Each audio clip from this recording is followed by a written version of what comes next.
This is a presentation of RVT Entertainment.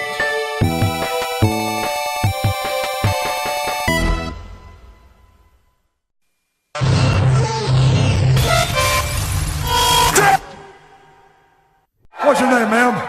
Stacy. Oh, Stacy. What do you do for a living, Stacy? I work for a Christian publishing company. If there's one thing I can't stand. Listen up, slap nuts. Sit down, dummy, I'm talking. You know, they say all men are created equal, but you look at me and you look at Small Joe, and you can see that statement is not true. Oh, Randy! He's fat! You f***ing numpty! Will you laugh at that face? Shut your mouth.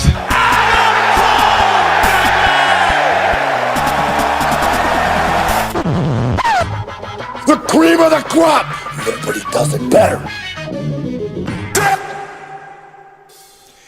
Hey, hi, hello, ladies and gentlemen, and welcome to the Wrestle-Cast presented by RVT Entertainment on the BrokenInfinite.com, Podomatic.com, iTunes, and wherever else you may find this fine audio recording it live on RVT Entertainment's official Twitch.tv channel.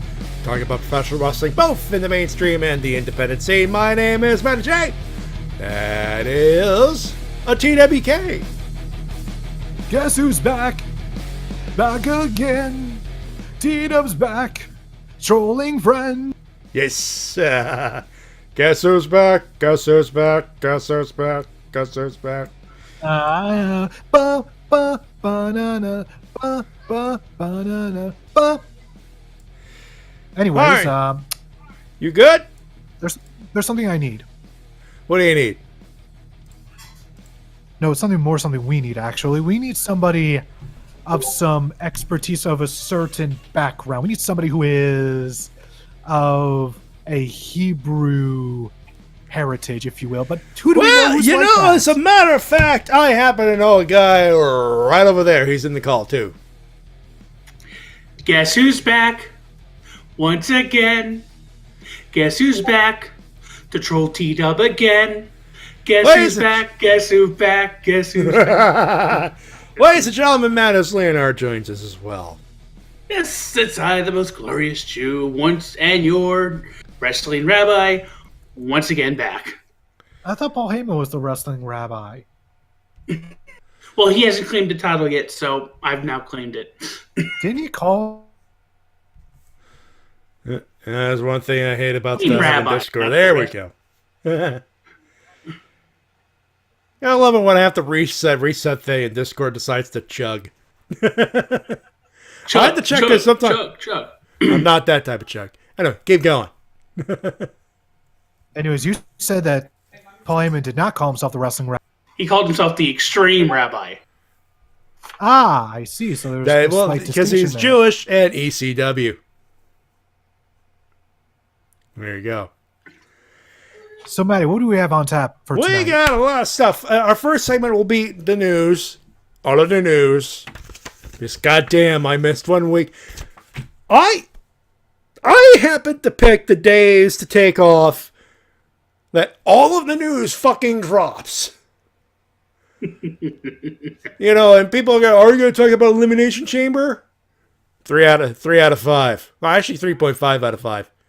Both chamber matches are good. I concur. Both chamber matches were really good. Everything else was either decent or missable. I had it at a 4 out of 5, and solely for the reason of that last chamber match. Like That's still a fair. card. That was a good Elimination Chamber match, to be fair. So that's a fair. I think that's generous but fair. So yeah, there's a review done. Yeah, I'll sit there and say this: if it was not for that last chamber match, I think it could have been a 2.5 out of 5 at best. Yeah, because that first chamber was good, but again, you know, for a while it was like blowing your load a little early. And that Baron Corbin Braun Strowman match, like God, ooh. Yes, ladies and gentlemen, the man is still employed, but we'll talk about that in better time. So we're not going to do a full review of that because we don't need to do a full fucking review. If you'd like a full review, go to YouTube and go to the Absolution Network and go to see CMG's Wrestling Reviews, episode 104 of The Elimination Chamber. There you go. So you want a full comprehensive review of that? There you go. There's your plug. Well, one of the many, I'm sure. But a whole lot of news happened, and we will start, ladies and gentlemen, with a clip of the week. Actually, two combined into one, in a sense. Because we began our wrestling week on Monday. We began with the best possible news you could get out of a man with cancer. The best possible news.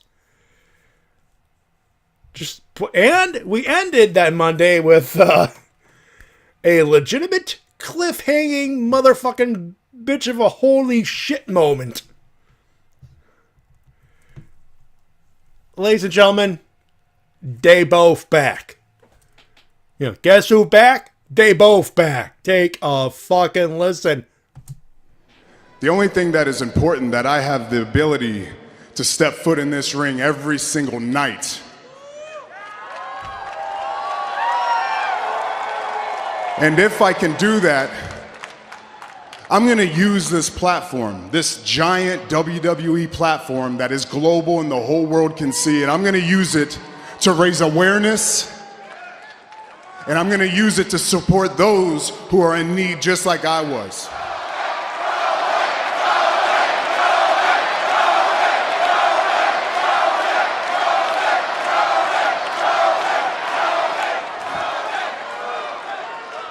Well, we advertise it as an update, so should we get to the update?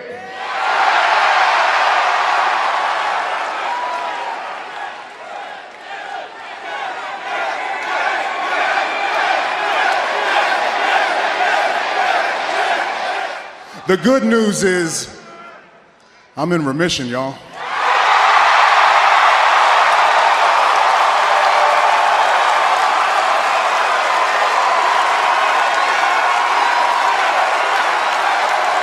So with that being said, the big dog is back!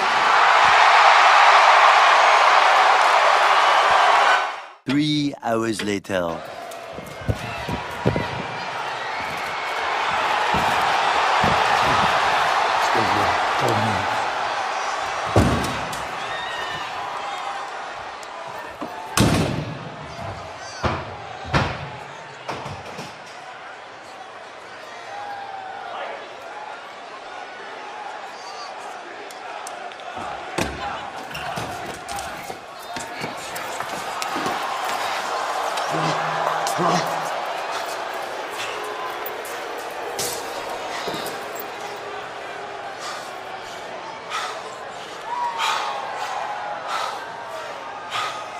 Hey, Hunter.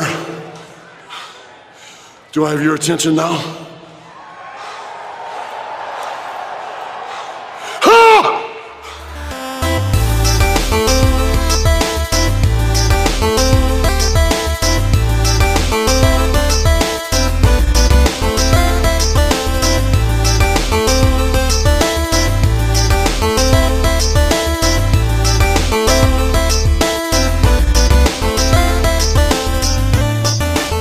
Yeah! They both back. And it's funny. I'm watching this. On Monday, I'm watching this live. Yes, I began to watch this live. However, before you ask, no, I'm not just concentrating on this. I have a Nintendo Switch with Smash Bros. In it. So every time Baron Corbin shows up, I beat the crap out of King DDD. It's a big dude, and I need to punch things, so I video game punch things. Anyway, so I'm watching Roman Reigns, and Roman Reigns has this thing, and Hairball tweets me, said, that has to be clip of the week. And I says, well, it's under consideration. And I says, it should be. It's like, yeah, and I say, but the week is still young. And then Dave Bautista happened. Hairball, I hate to tell you so, but I told you so. Just saying. Lots to unpack here. Let's start with the obvious one that began that little clip package. Welcome back, Roman Reigns. It is really great to see him back in the ring again, and I was not expecting to see him back at least for another year and a half. Personally. We were all thinking a year and a half, and then 4, 6. What? This is what, October, right? So let's see, October, November, about 4 or 5 months here. Now, did a little bit of light reading, because a lot of you fuckers out there on the internet, not you folks in the RVT sphere, you guys are cool. Those in the internet, though, were calling, it's a work, boo him. Shut the fuck up. Let us explain. Leukemia is a tricky bastard. We all know that. There are many, many strains, many variations of the leukemia. By the way, Matis, you're still around? Yeah, I'm still here. Yeah, all right, good. I was not interrupting. Thank you. There are many versions of it. I'm not going to say the names or whatever because that could take all night, and I don't want to fuck up names. That, there might be a leukemia survivor listening to this right now, and I don't want to insult them by fucking up the name of the leukemia of the thing that they are surviving. It just so happens. Actually, we're all three of us were on Riftdown on Tuesday, and Shintai Curl has a relative with a similar type of leukemia, which is treatable through pills, treatments that do not involve the chemotherapy and the losing of the hair. So, what Roman has was basically the kind of thing where yes, treatment it's going to weaken you. It's not as bad as chemotherapy. You're not losing your hair, but it is advisable that you don't do too much of the heavy activity things for the risk of, bones breaking. Which, bones breaking, that's bad, okay? Yeah, because leukemia does attack the bone marrow. It is literally a bone marrow disease. So, the reason why he left is still legitimate. He takes bump, something breaks, he may die. That's how serious it is. You could definitely see that he has lost a bit of muscle mass. Yeah, a lot of people, he just looks the same. No, I looked at both the picture of him dropping the belt and the picture when he just comes back. The muscle's still there, but it's not as toned. It's not as present. On a big athlete. And yes, 5 months is short for cancer, but at the same time, there are leukemia experts who came to Romans and people of that leukemia's defense saying, fuck you, it's doable. Especially if you're an athlete the kind of Roman Reigns. Yeah, he must be doing the whole John Cena diet in order to recover that fast. Yeah, I wanted to make the joke, but I thought it'd be too insensitive, but damn it, Tita beat me to it. Well, there's a point of you have to be very, very clean, and I would assume guys like Roman Reigns have a relatively healthy lifestyle in the first place. And I say relatively for professional wrestling, of course. But I'm like, yeah, it's a little early. It does feel early. We're thinking he's gone at least a year, but when he says in remission, I'm looking at the body language. I'm looking at the way he entered. He took his time. He was hugging and kissing and slapping hands, kissing babies. He gave his mom a big old fucking hug on national television. But the minute he was at the ramp, he stops. He looks up. He looks down. Claps his head, go, fucking A, it feels good to be back. I look at that body language of a man that really fucking missed it. And it was like, fuck, it's soon, but I don't care. Fucking A, I'm back. Well, I kind of felt you knew that it had really good news. It had to be, because otherwise it'd be like, we'd be on the show calling bullshit on Vince to get a ratings pop, which obviously it did if you check the Nielsen's this week. Which we knew was going to happen because, well, it's Roman Reigns. It's a big fucking deal.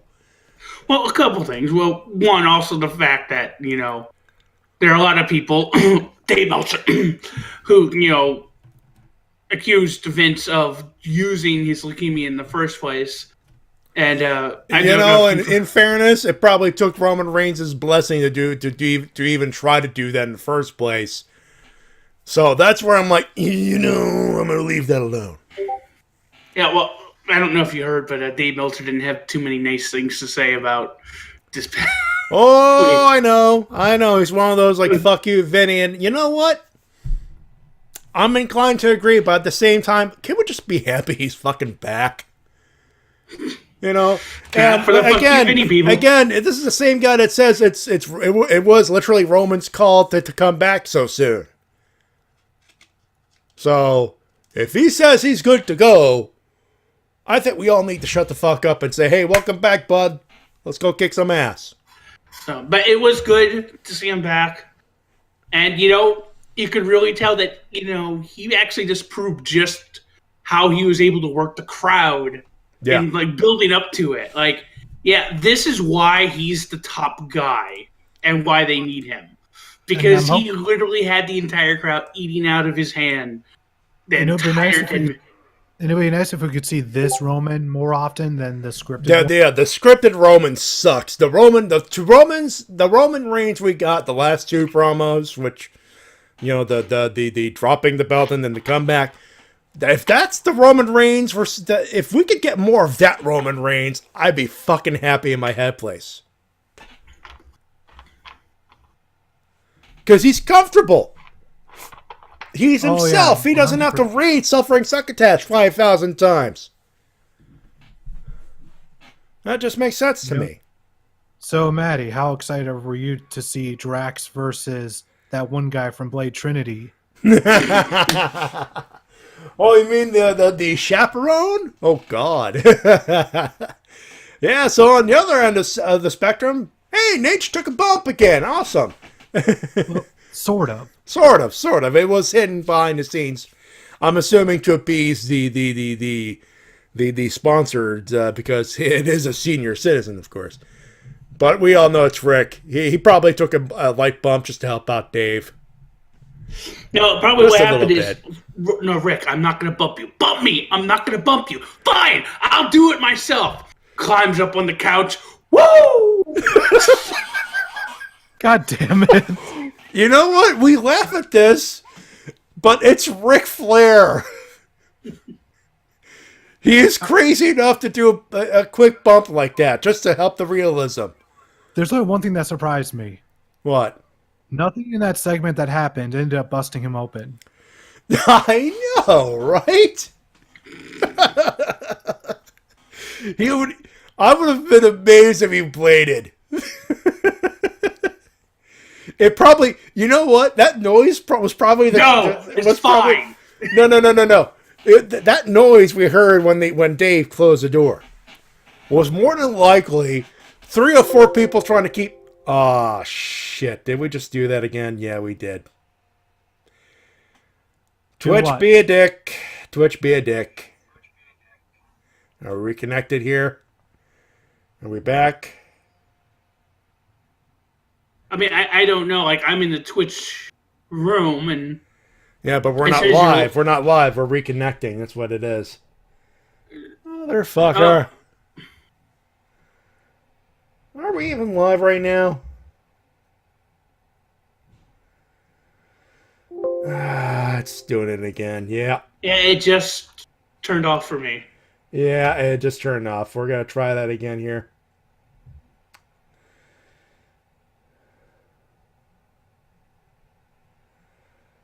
Are we back online here? Oh, you're saying live now. Okay. Oh, check 1, 2. Are we back live, ladies and gentlemen? Hey, we're back here. All right, awesome. Okay. Looks like we're back live. So you were saying...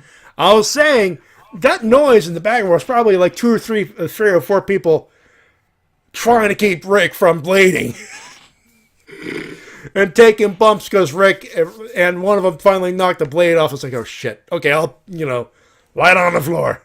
It was probably that, I will say this. I do like the fact that they kind of swerved us because I think everybody thought... We're all thinking Becky Lynch was going to come back with a Zamboni-like machine and fuck it all up. We were expecting Charlotte Flair in the ring, and she wasn't. Too, but... I mean, it'd be awesome, but what we got was even better in hindsight. Yeah. What we got in the rest of the week was, yeah.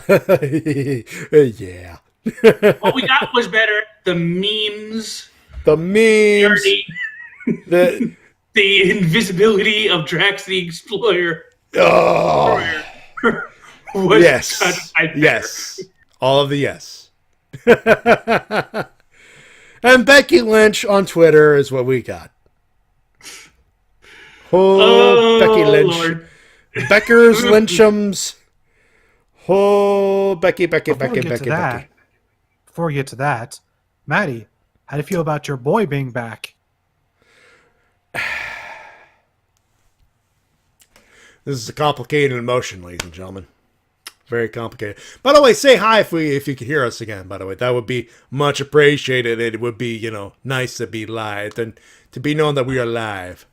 I'm afraid we're the only 3 people. I'll say hi. Hi. Not you guys, but the... Oh, there we go. No, not you, Matis.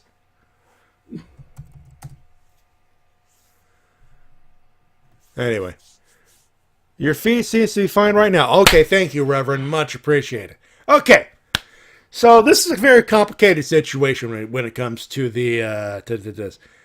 Am I happy? Am I happy Vince McMahon fucked everything up again? A tad, and then my brain turned on because, God damn it, this, like I said on a riff down on Tuesday, this is a backstage genius move. Am I happy to see my boy Kevin back? You goddamn right I am. It's Kevin Owens. It's Kevin Steen versus Bryan Danielson. I am happy in my head place. But... And his new finisher is a stunner with some stank on it. Yeah, with some motherfucking stank on it. And he tweeted about that. Hey, Steve, I listened. Yay. I took your advice. It fucking worked. So that was awesome. Now, people are upset that Kofi's not going to get his world title shot. I was like, okay, first off, folks. First off, Marks, calm down. There is this thing called WrestleMania. And what seems to be like, oh, we were screwing Kofi, could be, well, copy-paste with the Becky Lynch situation, which, by the way, if you ask me, what they did with Kofi, that's what they should have done with Becky. Well, that is what they're doing, essentially. Yeah, but Kofi got to cut a promo saying he's happy to do it, and he's about to sign the thing, and then it's swept under the rug. Becky had to, quote, apologize and get his balls castrated, only temporarily, of course, but still. But at the same time, Becky and Kofi are 2 completely different characters. I'm just saying because here's the thing. Both situations, while different, are similar because both were screwed out of their respective shots because of Vinnie Mac. Control-C, Control-V. But the whole reason Becky was forced to apologize is because she didn't initially trust the McMahons, because you don't trust the McMahons.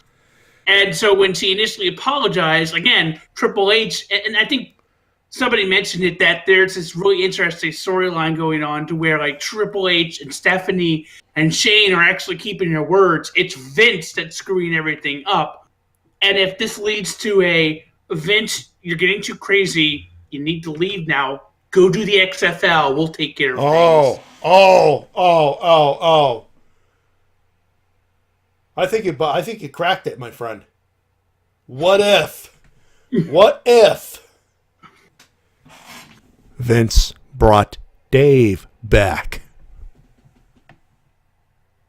Exactly. No. Batista.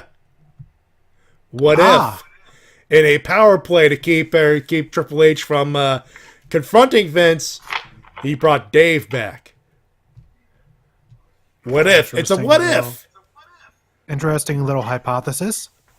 I'm still saying that Becky shouldn't have to apologize and lose his balls in the process, but, minor detail. I was more pissed about it when I thought about it earlier. Now it's like, fine, fuck it. But at the same time, I still think I still think they're handling Kofi better than Becky, because with Kofi, there's the idea of, okay, yeah, you're screwing him now, but I think they realized, oh shit, which one's the bigger money match?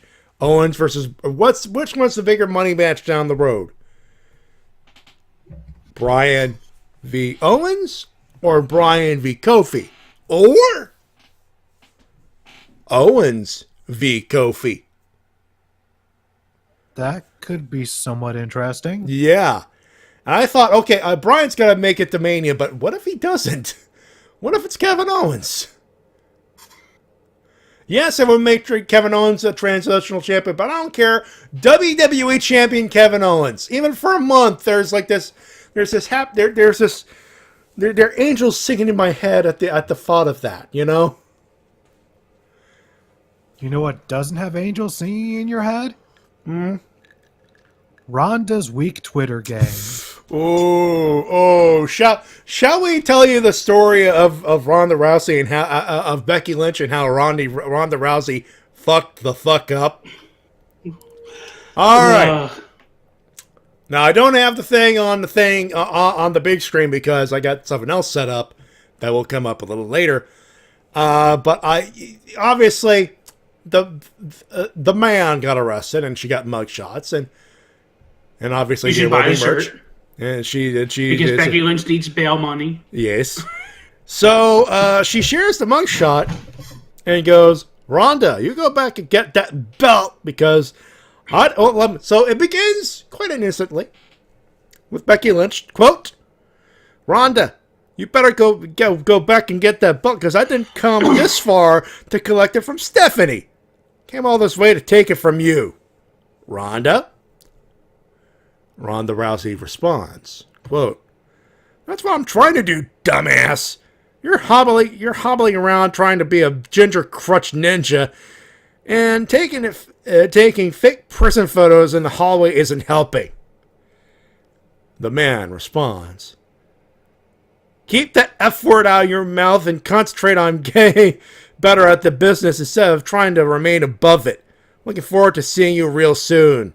With a picture of the movie of the Disaster Artist, but instead of Tommy's, I forgot the name of the guy now. Fuck. Tommy Wiseau. Not Tommy Wiseau, the actor that played Tommy Wiseau. James Franco. Thank you, James Franco.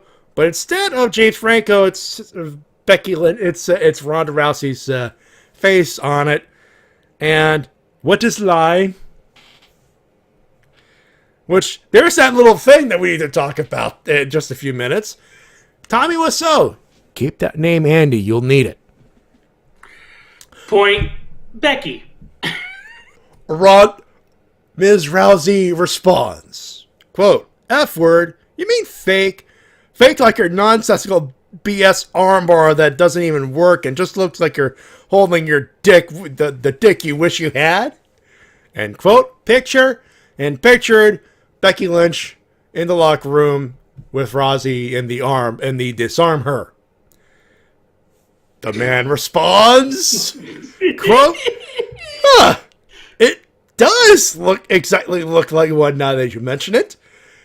Same picture, except instead of the hand, it is the face of Ms. Ronda Rousey's husband.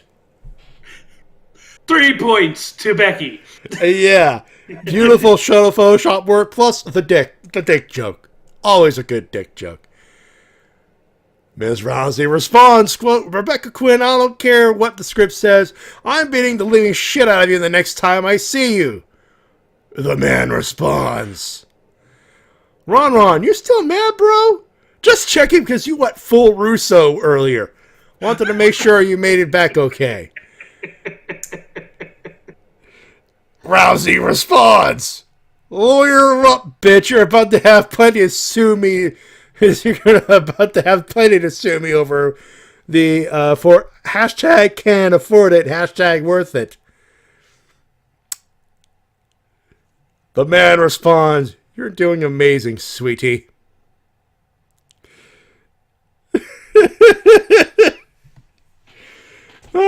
Of course, the Saw Monster on Twitter responded to that full Russo. He what? Never go full Russo. Lessons to be learned from that, by the way. I do have one thing to say, unfortunately, and it's this, that if I'm going to get on Priscilla Kelly for saying the excuse, it's all fake, you shouldn't complain, I do have to get on Ronda Rousey here for, saying, I don't care what the scripts say. I do think that was over the line. Just a little bit, and I think that's, some of the backstage people are going nuts over the language. I'm like, yeah, bitch and dick and shit. Okay, fair enough, but don't say fake.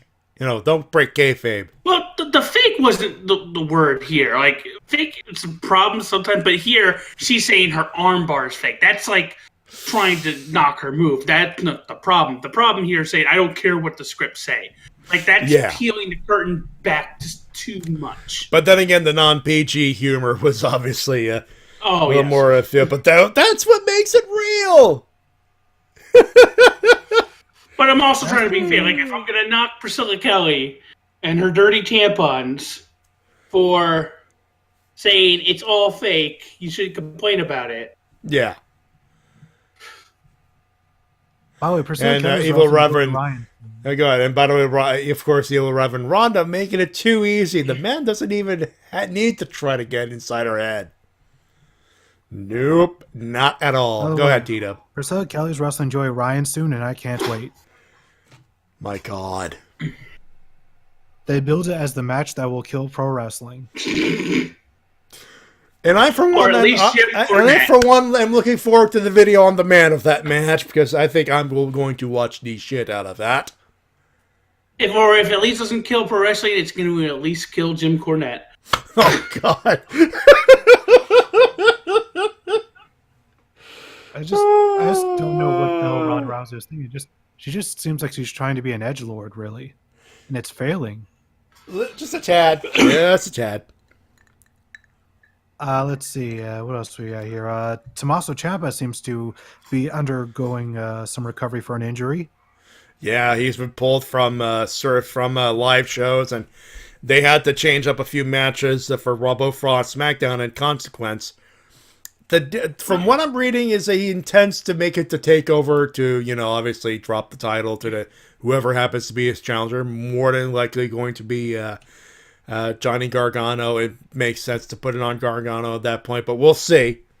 Well, so you've read the spoilers for the latest NXT tapings? No, but I'm assuming that there's going to be a loss in there. And things are going to explode. I mean, it's a reasonable, predictable assumption here, So, I guess a good thing here is that all those important story elements were already pre-taped. Yeah. So I think there's one more taping, but they can have Ciampa sit out that taping and take us all the way. They can literally have him sit out the taping. Do some promo. They can literally have him show up, do some promos, and Gargano finally goes right back after him, and they escape, and all he has to do is escape without getting hurt too much. No big deal. Or no touching clause. Put him inside a steel cage. You don't know. Ladder match. You know one thing I do know? I do know what Matt Riddle's thinking. Bro. No, he's thinking, stop looking for my dick. What? What? Wait, what? That's what he said on Twitter. Because of the leaks? What leaks? Matt Riddle got leaked. No. He got caught. His phone got hacked. Something, and so he posted a picture on Twitter of a picture of himself with the caption, "Stop looking for my dick." Okay, then. The internet's going to keep looking for that dick even more now, right? No, stop it. Don't look for his dick. They're going to keep going. Just watch NXT. There you go. That's all you need to see. Sure, and then there's some depraved soul that will take that as a challenge. You watch. Speaking of challenge, these wrestlers found a challenge and just wanted to be out, except for one of them, and that being Shawn Spears, Kenta, and TJP. Yeah, so all this happened while I was gone. Ty Dillinger asked and received his release. Kenta, I forgot his. See, that's how much I remember. Tommy. Thank you. Hideo Tommy. He asked for his release. He got it. TJP was in the room while they were handing out releases and was like either wrong place, wrong time, or they're really downsizing that 205 Live crew. He got his release. Well, what didn't help was the fact that he went on a Twitter rant about them stealing them using Ricochet's spot to steal his idea. Which, by the way, if that's true, dick move anyway. But yeah, you could have complained it internally. Just everything about Ricochet's debut was apparently TJP's idea for himself, according to him. Well, which debut? In NXT or on the main roster? On Raw. On Raw. And they decided, oh, well, you're expendable, motherfucker. Bye-bye, Felicia. But those are like, okay, shocking, yes, but not as shocking as Arn Anderson being fired. Yeah, he's been with there ever since the 2001, since the WCW purchase. Yeah. Yeah. He was one of the agents for the final Nitro. So there's a couple things with this firing, and let's go through them. I'm going to say Hideo for last, though. With Arn Anderson, from what I hear, is that he was the main agent for John Cena, and with him gone, they didn't have... and also that he apparently has been getting into some arguments creatively with Vince. And apparently something went wrong at a recent house show, and that was the last straw.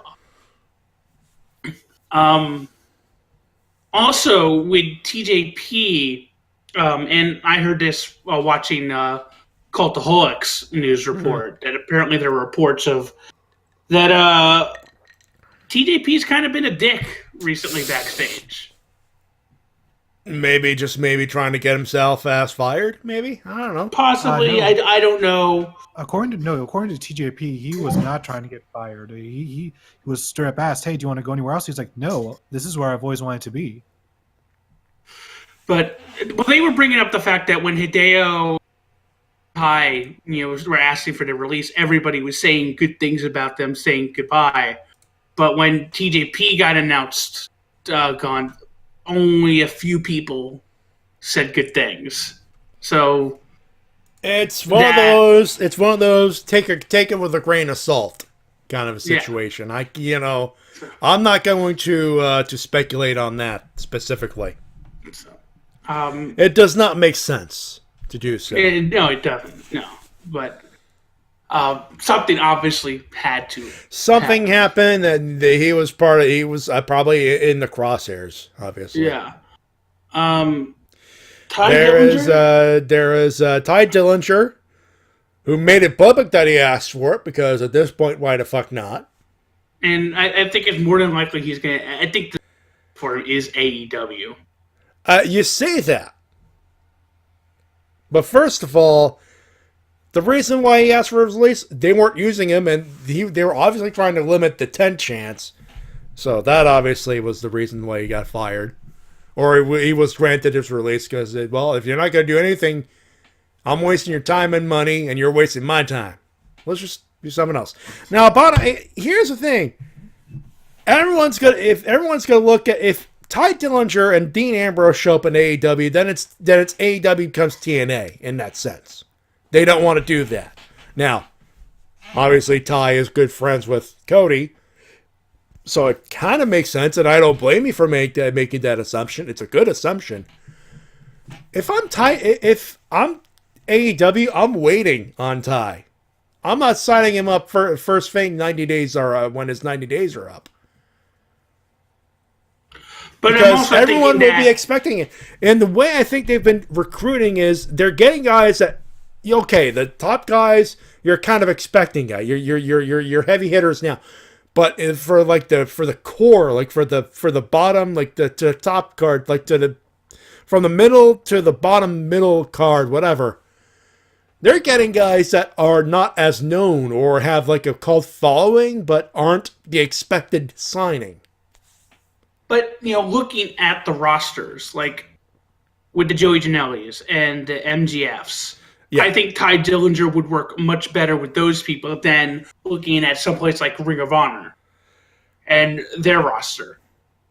See, and that's exactly what that's exactly why I think he's not joining AEW, at least not in May, because it's obvious, and it's AEW pulling TNA saying, we're gonna scoop up all the ex-WWE talents that didn't go over because they were mid-carders or lower mid-carders. It doesn't make sense, and I don't see it. I don't see it. I see Ty Dillinger making a good spot for himself in Ring of Honor because he's got that type of talent.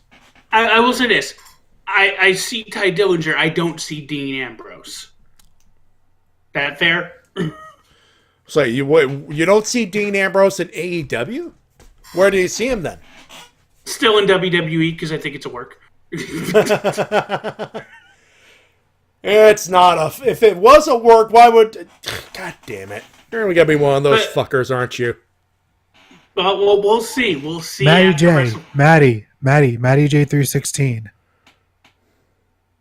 Matty. Yeah? Montreal was a work. Of course it was a fucking work. I know it was a fucking work. But that leaves us with Hideo Itami. Bret Hart wasn't a work. The screw job was a work. So, and I know that you're going to talk about you feel that he's loyal to He's going Noah. back to Noah. He's made it public that he's going back to Noah. I think New Japan needs to make a serious run for him because they don't need Kenta. Okay, can I finish? Nope. Sure. Okay. So, you're wrong, but I'll let you finish. Okay. I may be wrong, but let me finish. So, they desperately need something for their junior heavyweight division because if you look at New Japan and like everybody that's left, what's hurting the most right now is their the junior heavyweight division because their ace was Kushida, and pretty much the majority, except for Marty Scurll. Well, even Marty Scurll, but let's look at it. Kushida's gone to WWE. Skull is now mostly in Ring of Honor doing the Villains Club. Villain Enterprises, get it right. Sorry. Villain PCO was in there, for fuck's sake. Will Ospreay has moved up and is with the Never Openweight title. Hiromu is still recovering from injury. He's fucking done, unfortunately. Yeah. He's booked for at least another year and a half. At least another year and a half. Yeah. Let's see. And I mean, then their junior heavyweight division is screwed. I will give you that. But I don't think Kenta's the answer. I don't think they... here's the thing. Does Kenta even want to go to New Japan? And this is the reason why I'm like, I understand you think it's going to be New Japan. I don't think it's going to be New Japan because I'm thinking of the same way Pac was a Dragon Gate guy. Kenta is a Pro Wrestling Noah guy. If his intention is going back to Japan, yeah, I could see New Japan trying to make a big offer, but I don't think Kenta will sign. But I also think that there has been a lot of change in Japan since the 5 years he's been in America. Very true. It's very true. So, but you may be right. His loyalty may win out, but I do think that New Japan is going to make a serious push because they have to. And I agree to that part. They have to because their junior heavyweight division is Not barren. There's still some good talent, but they're missing a couple of key components and key stars. I will agree with that. But I'll sit here and say this: I can't really think Taiji Ishimori. I mean, there's the Funky Weapon. There's Jushin Liger. Who else? Well, who's going to be the next challenger for the junior heavyweight title? I can't think of anybody. Hey, you may be right. It might be Kenta, but it's a case of New Japan will offer whatever money they have to offer, but I just don't see Kenta. Kenta's a Noah guy. There's a certain loyalty there, I understand that. I'm just and I'm also trying. Bushi's right now tied up with the junior. He's a junior tag champ, yeah. Yeah, we'll see. So he's held that. They could always bring Dragon Lee over, but and they have put it on CMLL guys in the past, but will they here? And it's I'm trying to look at. All right, so let's look at who they have. I'm trying to think of how many opponents, how many months they could stretch that. They got right now. They got Ishimori. He's going to face Liger next, probably at the anniversary show that's coming up. He's facing him on the 6th. It's March 6th. That's the anniversary show. Yep. You're more than likely going to be the next time. Will more than likely going to be either G1 Supercard or another card, either in April or May. And in the G1 Supercard, they'll probably maybe have him face somebody like maybe Jonathan Gresham. Jonathan Gresham, I could see either him. I don't see Zack Sabre Jr. going for the junior title because it just doesn't make sense that way. But he's moved up to heavyweight. He's a heavyweight. He said it. I don't care. Fuck your weight limits. I'm a heavyweight. I could see. I think for G1 Supercard, Marty Scurll makes more sense.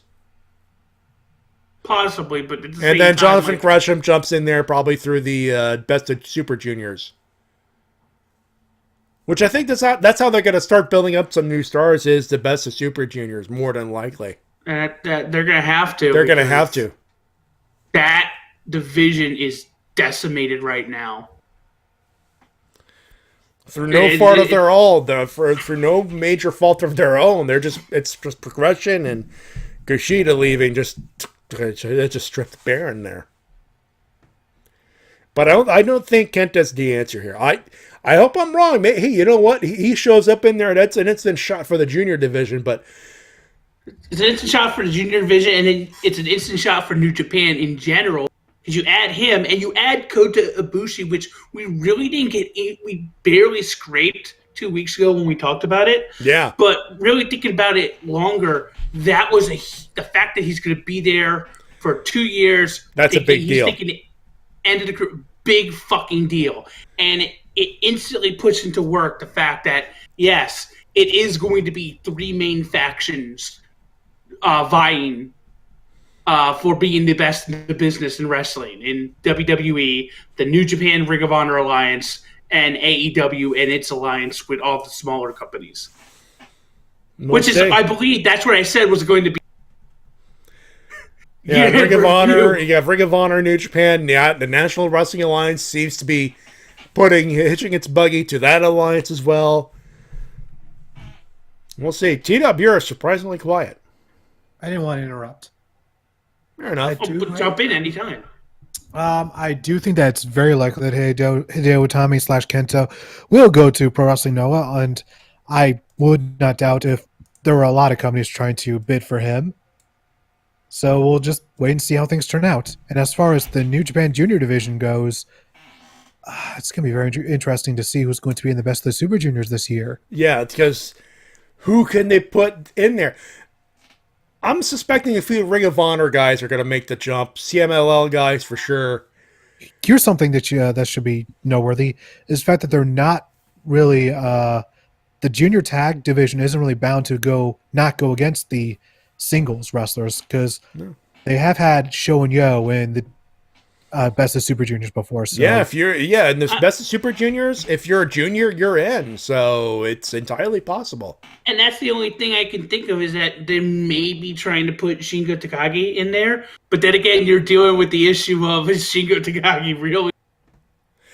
Hey, there's only what we've seen them put guys in singles situations before just to see where their head's at. The Best of Super Juniors might be probably the only way to find out if he's going to be good at handling the singles division. Well, I'm not talking about handling the singles division. I just at his weight in general. Well, he is he's been a junior. He is a junior tag champ, so. Well, but I'm just buying into the work because every time he's on. Kevin Kelly's always talking about, is he really a junior heavyweight? To be fair, Ishii is technically a junior by weight anyway. He's just a heavyweight because, well, it's Ishii and he don't give a fuck. But you get the idea, By the way, Shingo is very much a junior because he's 5'10", 212 pounds. Yeah, and the junior heavyweight the divide is usually 215. So yeah. So that might be the thing that they're gonna be pushing, especially if they're going to push Bullet Club versus LIJ. There you go. Yeah. And Suzuki-gun's got some juniors in there as well, so don't forget about them. All right, anything else on the docket there, Mr. G-Dub? We have a lot of stuff to go through. Let's get to it. Let's get to it. Come on. Keep feeding. Fight with My Family has been getting some amazing reviews. I've yet to see it, but I want to see it because it looks good. It looks good, and every critic that I've seen has been giving it a positive review. Yeah, Jeremy Johns gave it an awesome-tacular, so that's one example right there. So yeah, I definitely want to see it as well. Also, some other news. AEW announced that B. Priestley is going to be a part of the roster. Another good pickup. Excellent pickup there. The best response to this was Jimmy Havoc, who thought at first for some reason that it was Session Moth Martina, and he started freaking out. Oh. So he had a mini freak out on Twitter. Then he responded with, "Oh, I'm sorry, I was drunk. I thought it was Martina." Oh. And then Martina responded with, "Oh, so I guess you're not going to put in a good word for me, but we get moments like this forever." And then she posted a picture of both of them together with her smiling and him looking at the camera like, "This is my worst nightmare." But we can beat it we can be like this forever. Forever.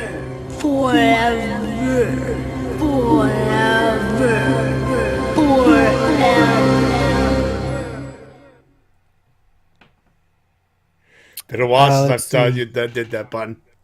Oh yeah, bit of a while. For those with Fire Pro Wrestling World, the promoter mode is now available for purchase. Need to update that. Good, thank you. You're welcome. I want to work that promoter mode hard. Just a warning. I've been told by some friends that it is not easy. So get ready for that bit of difficulty spike. Gotcha. In what game? Fire Pro Wrestling World. Currently available for PS4 and Steam. All right, moving on over to the Zone of Impact. We kick things off with an impromptu match due to being egged on by Johnny Impact. We got Killer Cross versus Moose, number one contendership for the Impact World title. And the match came to a conclusion first when Killer Cross threw some hot coffee into Johnny's face. And then Johnny jumped in.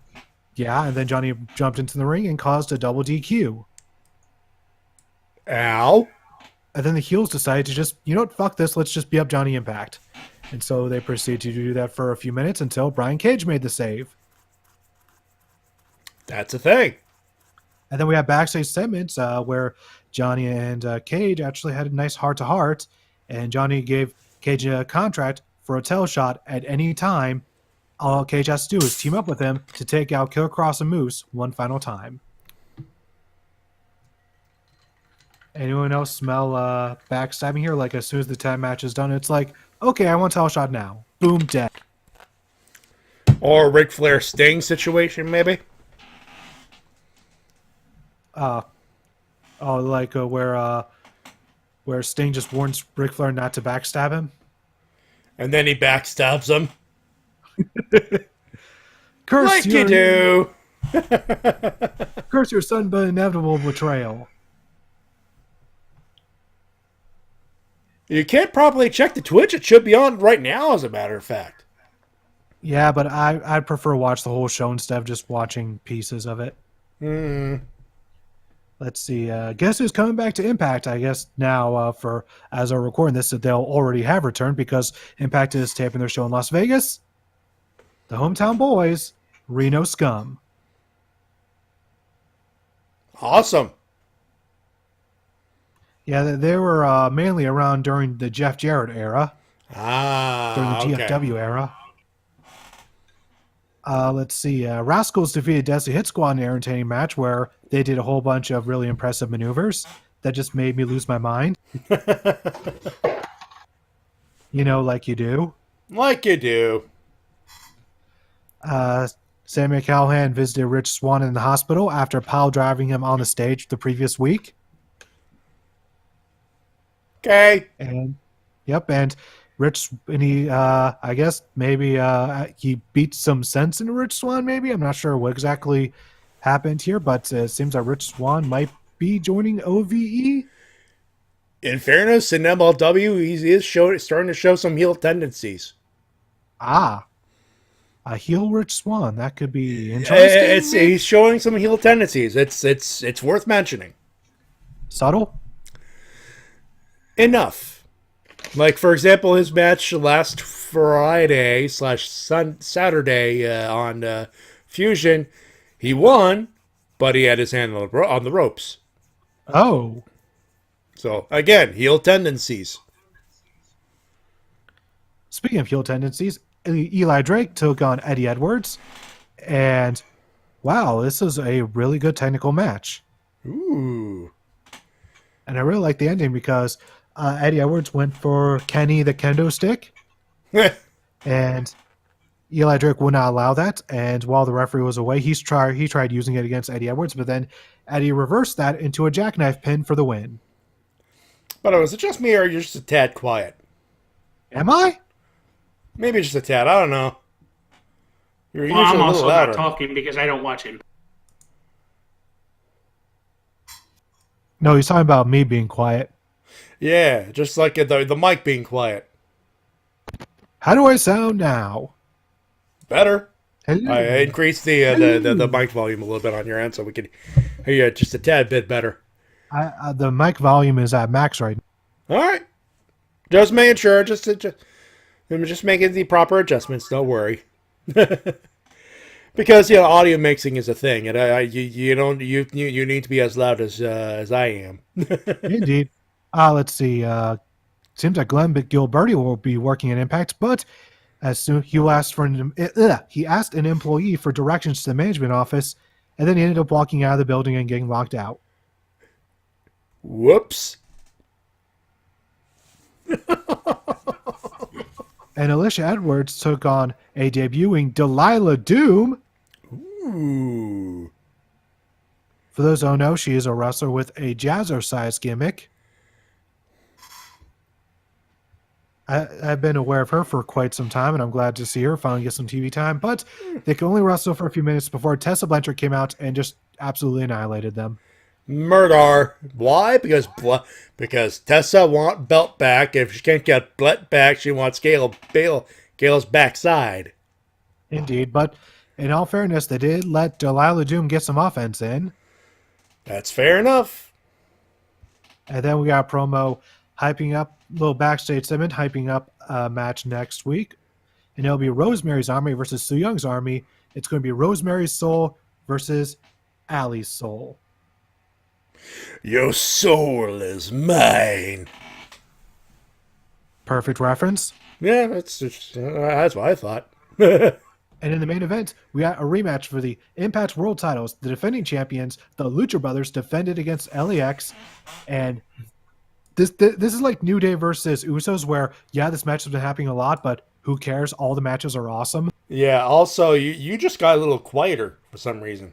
Why am I getting quieter? Stop it, microphone. Get close to the mic, Jesus. I'm right next to it right now. All right, they're not that close.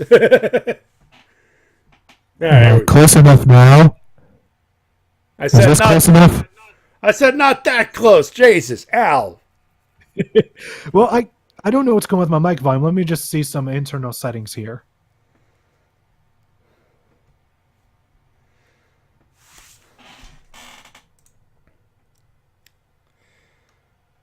It's where it doesn't have like an automatic. That explains that. For some reason, Discord changed my microphone from my external microphone to my laptop mic.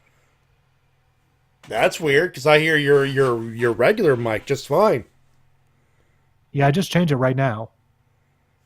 There you I go. should sound better now. Fair enough. I sound better now, right? Yeah, you sound good.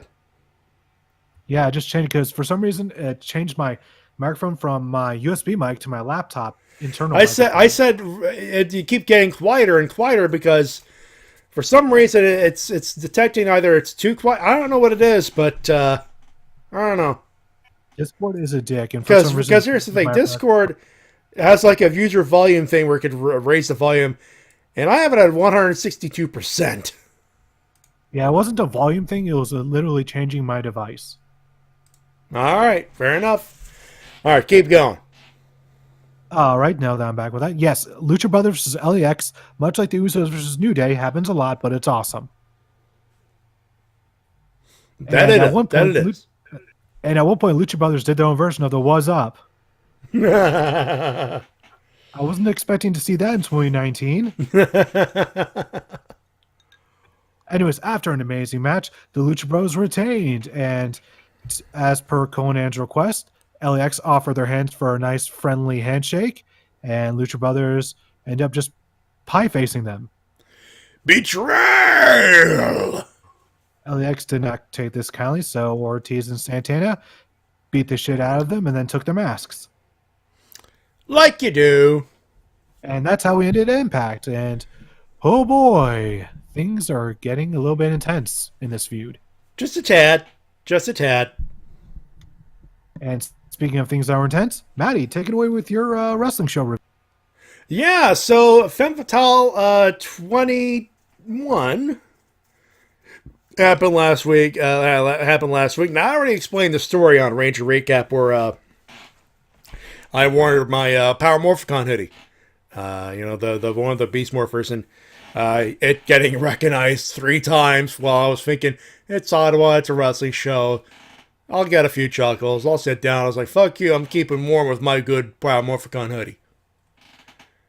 And, of course, it got recognized as soon as I was getting up to get a hot dog. Buster's ready. Wait, what? Yeah, that whole story is on that. But they actually recognize it as a Go Busters hoodie? Yeah, as in the Sentai. Holy shit, I know, awesome. Right? I know, right? It's awesome. Also, Eva Rev, in reference to the Impact thing, said, "Pie face or no to yoink a mask outside of a wager match, that'll get you effed." No. That's a paddling. No, that is a paddling. Yep. I sense broken arms in the future. Settle. Yeah. Hopefully none of them broken arms come from at the expense of the Young Bucks. We like the Young Bucks.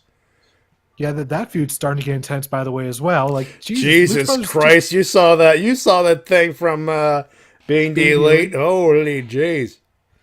Lucha Brothers just fighting everybody now. They are. They totally are. You get a Fear Factor pile driver. You get a Fear Factor pile driver. Everyone gets a Fear Factor pile driver. All right, so they started with a tag team. There was only 6 matches on the card. A little bit of bad news. I'm surprised he didn't bring this up yet. Lufisto is being forced to retire. How do I forget to bring that up? God damn it. Yeah, she posted on Twitter, one of the big reason why she was not able to come to Femme Fatale, she was one of the main people advertised. She had a bad bump because Winter is a dick. She happens to live in Montreal, Quebec, by the way.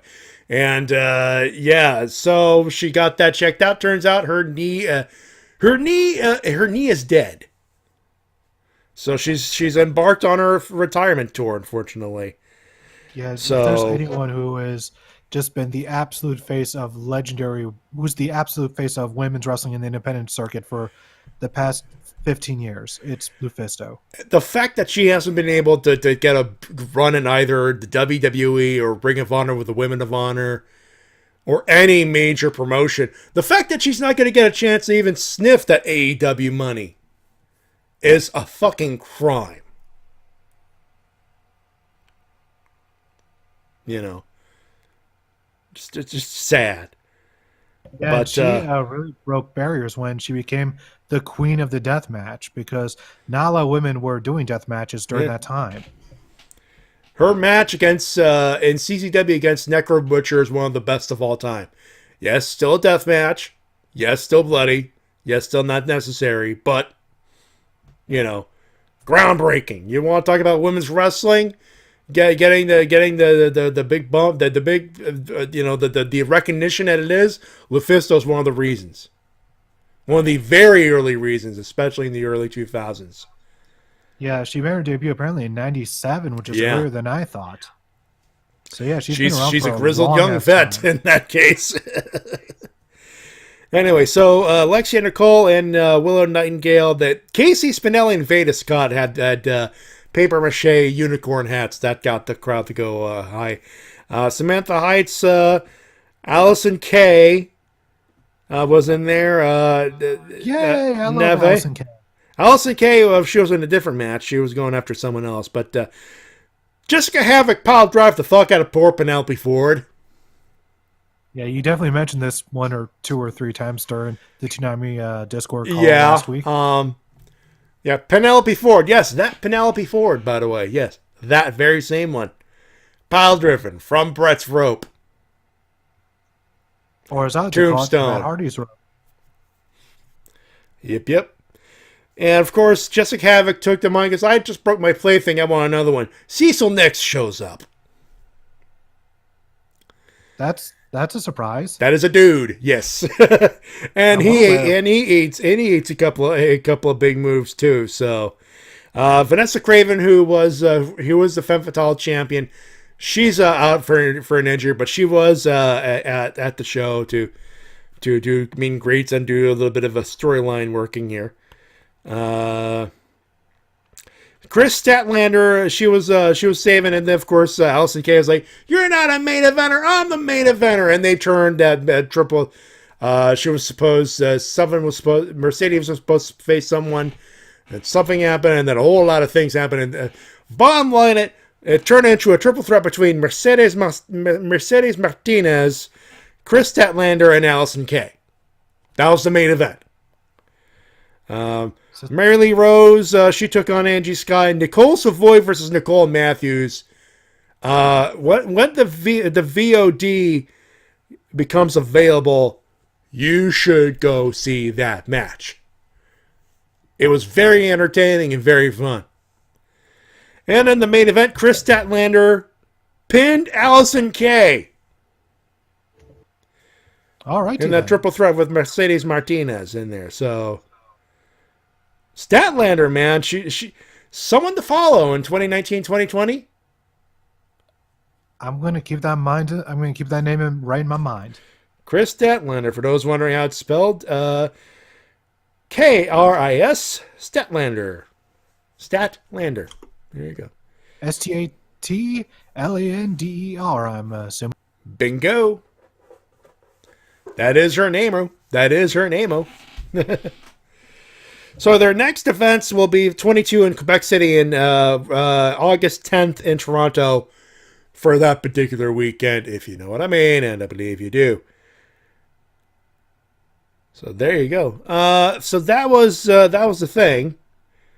And I don't think we have anything else. Do we have anything else? That's all I got. Matt, do you have anything to add? I got nothing. All right. Well, that being said, ladies and gentlemen, it's time for your emails and comments of the week. You can send them to the Wrestle-Cast@gmail.com. Our one email comes by way of you-know-who. Haven't done this in a while, so let's see if I still got the lungs for it. Yep. Get yourself warmed up. Rento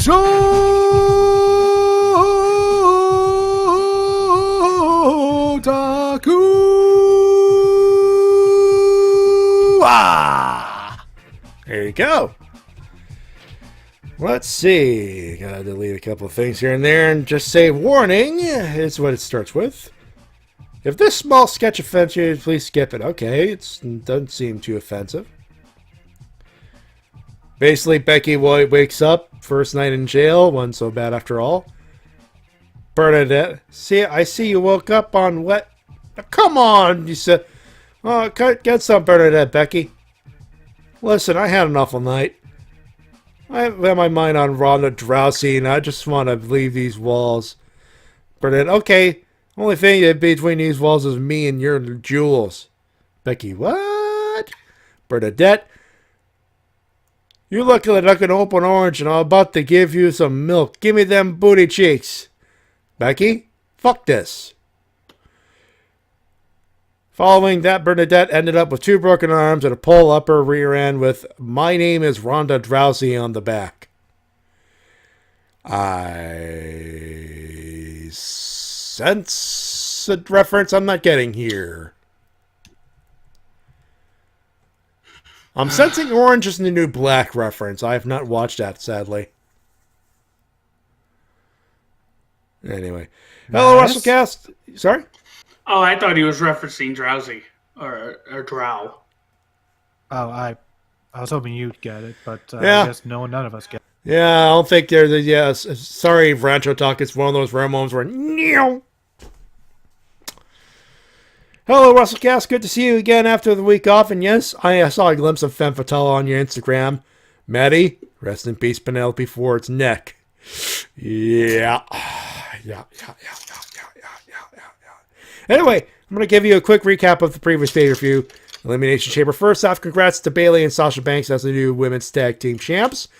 Finn Balor's the new IC champ, and Kofi Kingston MVP of the Elimination Chamber match for the WB Championship. And following the previous weeks, he's on the verge of getting that WrestleMania moment. There was some downside, like Ruby getting squashed in mere minutes by Ronda and the no DQ match, which was pointless for Raw, but overall it was better pay-per-view. It was the better pay-per-view of the year for the E. Rating 3.5 out of 5. Now for this week's Raw. Better show than expected. First of all, good to see Roman announcing that his cancer is in remission, although he'll be back to wrestle. I don't expect him to be at full time, more like Bryan's status. Also, as long as far as he's far with the main event, he'll be fine. You say that, and then you'll start booing again, and you should feel sad about that. And not just you, French Taco. Anybody booing Roman Reigns, you boo him now, you better damn well feel sad. So as long as he's far away from me, that outside of some down parts, Black Ricochet as a tag team, Lacey Evans being new Emelina, and Alexa being the equivalent of the Twitch. Thought, yes, I said it. There are some great moments. Becky Lynch getting arrested by the Popo, although looking fake. Balor v. Leo Rush and the return of Batista to ruin Ric Flair's birthday. Well, your boy is back, Matt. SmackDown Live? Well, your boy is back, Matty. Kevin Owens came back and took the spot of Kofi at Fastlane 19. In other words, same old shit with Charlotte. In other words, same old shit with Charlotte. Also, Matt Hardy's back, your boy T-Dub. And he's no longer woken, but in great shape for someone who had nearly fused his pelvis. Nothing much to say. Yeah! Aviwana! He can slap a tornado. He could. He could dry up a sea. Yeah. When he lives for the moment. Uh-huh. Go on. That's all I got. Damn it.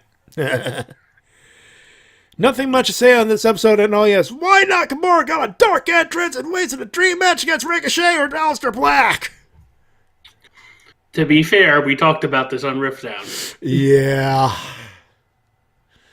Yeah. One, they're building up Aleister Black's Fade to Black finisher. And two, you run up into a black mass like that, you're knocking yourself the fuck out. I don't care who you are. Yeah.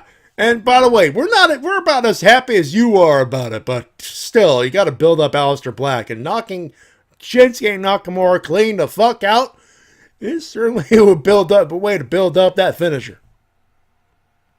And of course, let's not forget the most important thing on that episode of SmackDown, which was the R-Truth giving us a philosophy that we can all live by.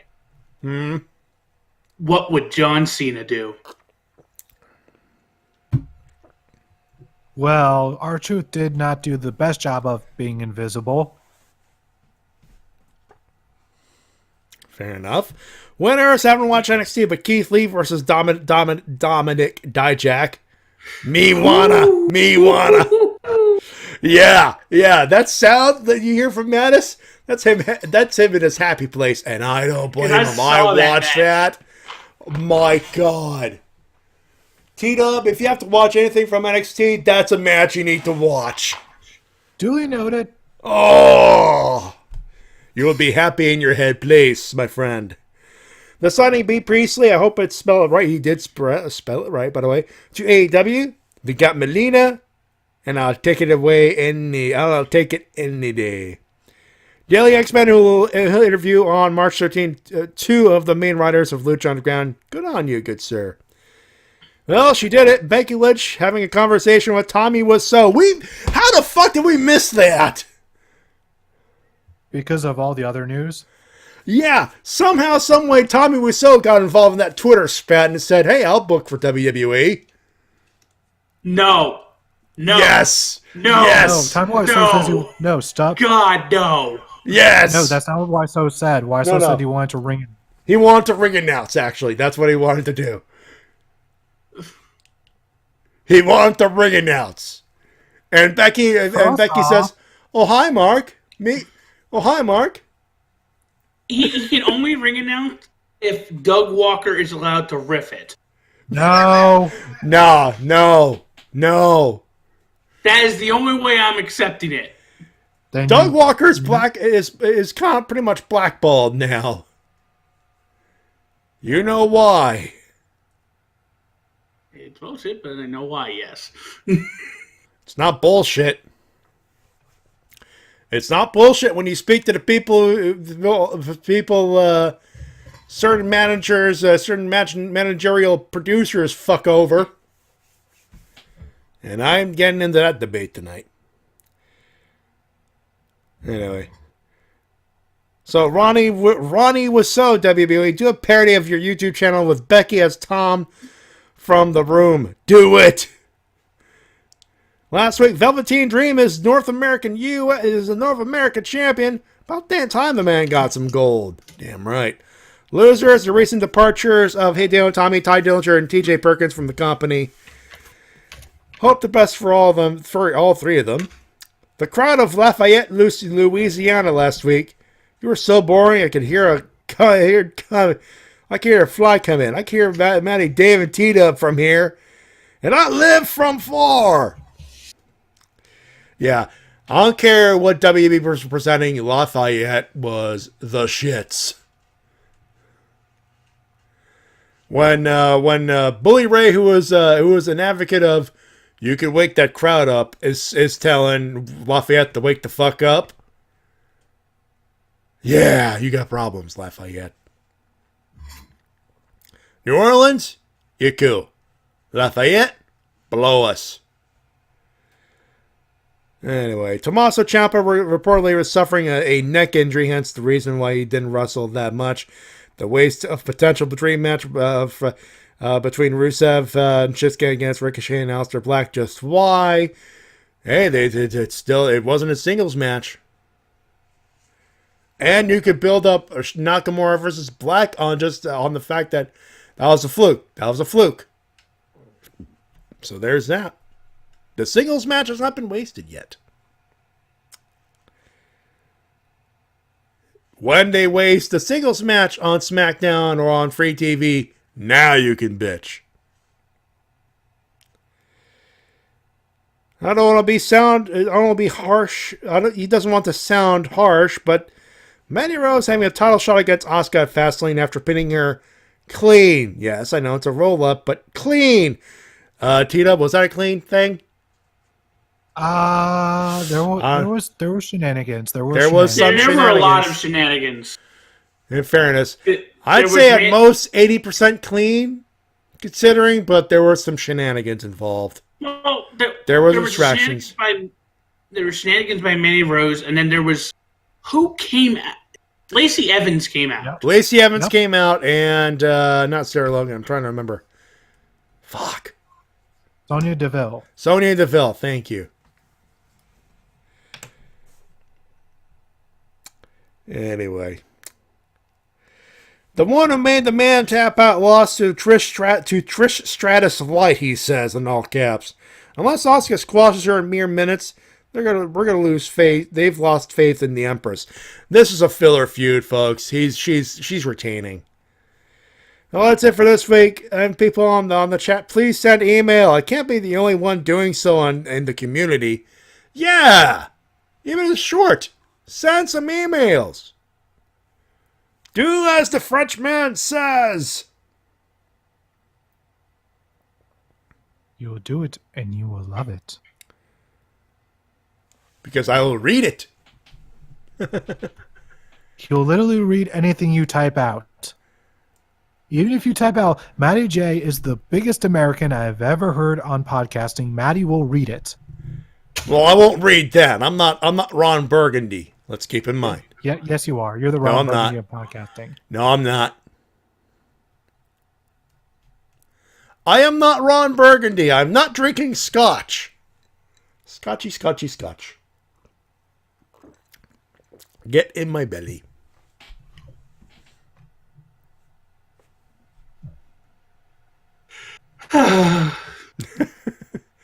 Those were your emails and comments of the week. You can send them to the Wrestle-Cast at gmail.com.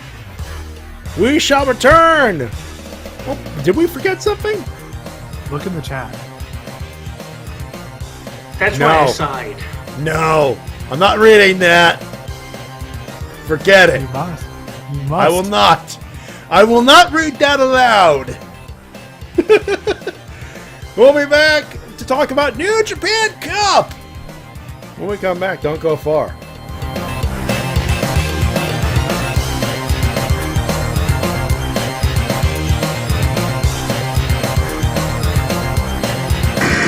And now a word from our sponsors. Ladies and gentlemen, Elias.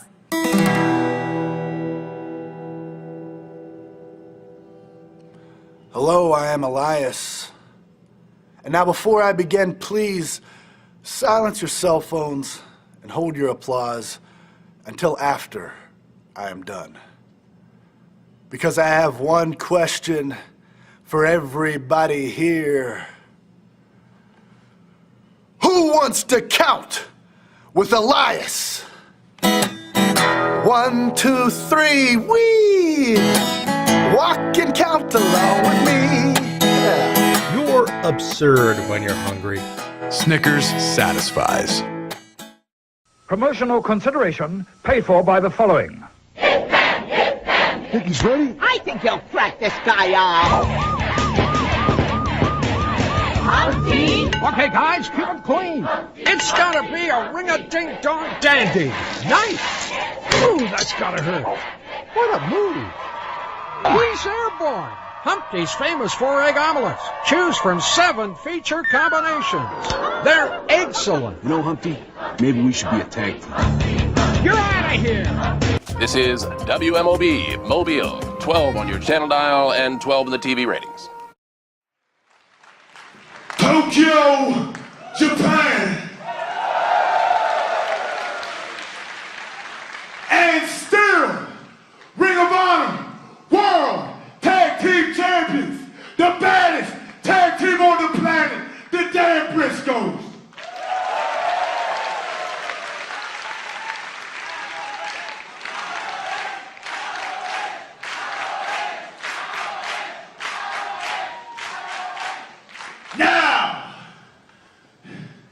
the match right before us, the Gorillas of Destiny became the new IWGP Tag Team Champions.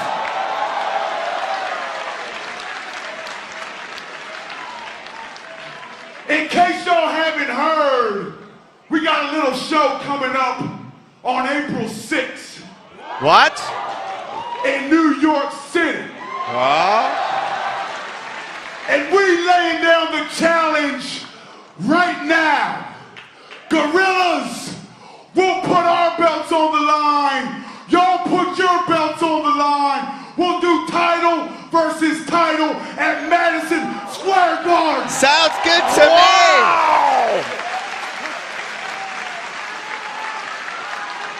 What do you say, Gorillas? Well, that is a heavy-duty challenge laid down by the Briscoes. And here come the new champs. That's a lot to put on the line. Title versus title, Madison Square Garden. Briscoes, this ain't new to us.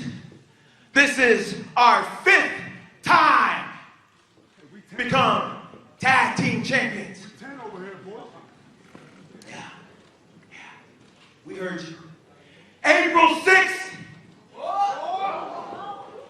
ROH Tag Team Champions, the Briscoes, will face the IWGP Heavyweight Tag Team Champions, Gorillas of Destiny.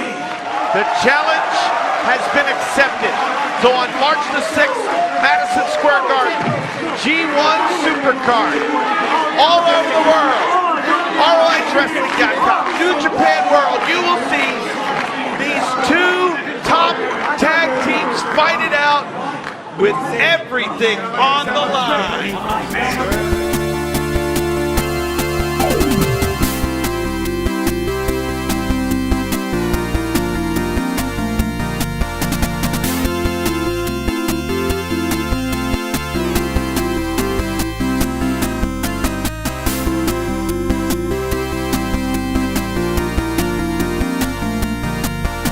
For the record, Tita wanted to make me read something about America. For the one or two people curious. Welcome back to the Wrestle-Cast, RVT Entertainment Production, Podomatic.com, BrokenInfinite.com, Twitch.tv/RVT Entertainment. All of that jazz. Matty T-Dub and Matis here with you on the call with you. Getting used to the Discord life. All I have to say is, I get to see that match live. Yeah! Before we get to the actual New Japan Cup, Briscoes, GOD, this is not their first time wrestling against each other, but it's like LAX and the Lucha Bros. Ain't nothing wrong with that. Probably Matty. He didn't read what was in the chat. Oh, what Evil Reverend said, man. If that's not a whole... No. There is not a whole lot of us in here in the chat, he says. I know. You didn't read what I wrote. People... I'm not reading that. Please? No. Please? Pay me. Okay, I'll pay you a compliment. You have really decent hair. I'm wearing my AEW hat, asshole. I can't tell. Because we're audio only. Well, there you go. As far as people can tell, you have really decent hair. So now read it, you bitch. No. I'm not money. going to read the fact that... The fact that what? Okay, what he said in there is technically true. I do love Florida. I do love Orlando, Florida. I do like to fly. I did like my trip to the state, to Los Angeles. But I'm not reading that just because you're making... I am not Ron Burgundy, is what I'm trying to say. I am not Ron Burgundy. You will be. One day, you will be. Yeah. So I can make a shitload of money and have a nice mustache? Sure. Sure. Keep dreaming. Anyway. Dream on, dream for the year, dream for the money, dream for the money. Fair enough. Anyway. All right, ladies and gentlemen, for the two of you in there right now, seriously, where is everybody? I don't know. Where is everybody? I'm starting to feel what Shade says about the Toku community, not just showing up for Toku riffs and freaking arrange a recap is starting to get very true, because I know there's some fans in there that, you know. Come on, people, we can't be that fucking boring. Can we? Boring. You're not going to do the Austin thing. Please don't. You know what? For those that are joining us, thank you. For those not joining us. Yes! Well, it's your loss. It is your loss. It truly is your loss. Plus, you don't get to see this live for the first time. Ladies and gentlemen, feast your eyes, if you will, on the massive ass bracket for New Japan Cup. Usually it's an 8-man, couple-week tournament to determine a champion. Usually no champions are allowed in because they want to determine the main event of what is usually Sakura Genesis / Invasion Attack. But with the big show at MSG, they said, you know what? Fuck it. Main event will be for the IWGP title. Let's figure out the way. We have a New Japan Cup. Let's figure it out from there. So, 32 people. 32 people, including champions Will Ospreay and Tetsuya Naito, are involved in this. Now, this was separated in blocks, but in the image you have here, it's not. But here's how it breaks down. From going from left to right, left down and right down, we have Yuji Nagata versus Tomohiro Ishii. That's gonna be awesome. This is A block, by the way. Thank you. Tomoaki Hama versus Taichi. So Taichi's making a move. This is his first New Japan Cup. Manabu Nakanishi taking on Yoshihashi, so he's finally going to win a match. Juice Robinson, well, you know. Yoshihashi wins a match. Yoshihashi wins a match. The Isotopes win a game. Juice Robinson, who happens to be the U.S. champion, will take on Chase Owens. In the B block, the bottom left corner, Kazuchi Okada will take on Michael Elgin. The charges have been dropped, so I have to drop the big dick, the big douche gimmick. No, he still is a big douche backstage, though. I mean, War Machine don't like him. Fair enough.